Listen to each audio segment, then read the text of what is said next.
بسم اللہ الرحمن الرحیم. آج ایسوسیشن آف سجادہ نشین متولیز خدمت گزاران وقت تلنگانہ درگاہ حضرت شاہ خاموش رحمۃ اللہ علیہ نامپلی میں اجلاس منعقد ہوا، جس کا مقصد امید پورٹل سے متولیوں کو اور کمیٹیوں کو واقف کرانا تھا. الحمدللہ مختلف اضلاع سے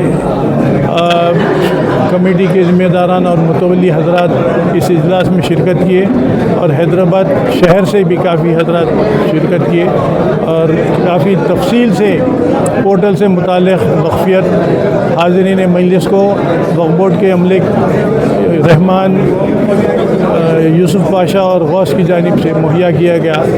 اور انشاءاللہ پھر آئندہ یہ سلسلہ ہم جاری رکھنے والے ہیں، اور 2-3 مقامات پر شہر میں، اور ممکن ہوا ہم عوام الناس بالخصوص جو اوقاف سے مساجد سے وابستہ لوگ ہیں ان سے درخواست کرتے ہیں کہ جو کمپیوٹر سے کی بیسک سے واقف ہیں وہ لوگ آگے یہاں پر ہمارے سے ٹریننگ لے کے اگر چلے جائیں تو وہاں کے مقامی اوقاف کے اندراج کرنے میں، رجسٹریشن کرانے میں سہولت ہوگی.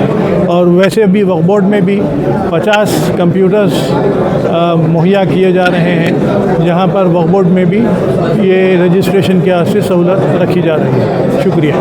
اپنے مسائل جو پیش ہو رہے ہیں، جو فیس کر رہے ہیں وہ لوگ، وہ اپنے مسائل رکھے آج کے اجلاس میں. ابھی فی الحال ہم جو ہے اس اجلاس کا مقصد ہمارا یہ پورٹل کی تکمیلی ہے. پہلے چونکہ اس کی کٹ آف ڈیٹ 6 دسمبر ہے، اگر 6 دسمبر سے پہلے اگر آپ پورٹل اپلوڈ نہیں کر رہے ہیں تو پھر آپ کو ٹریبونل سے رجوع ہو کر وجہ بتاتے ہوئے کہ کیا وجہ ہے آپ وقت مقررہ پر داخل نہیں کر سکے پورٹل، وہ بتاتے ہوئے پھر ایکسٹینشن آف ٹائم کا. اب ایکسٹینشن آف ٹائم دینا نہیں دینا ڈسکریشن ہے ٹریبونل کا.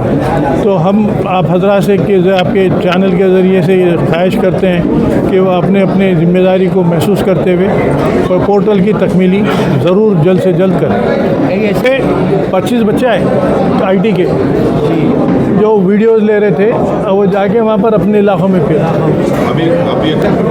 نلگنڈا، کھمم، سدی پیٹ، نظام آباد، محبوب نگر، کریم نگر، جنگاؤں، میریال گوڑا، ورنگل اور آصف آباد، عادل آباد، سب جگہ سے.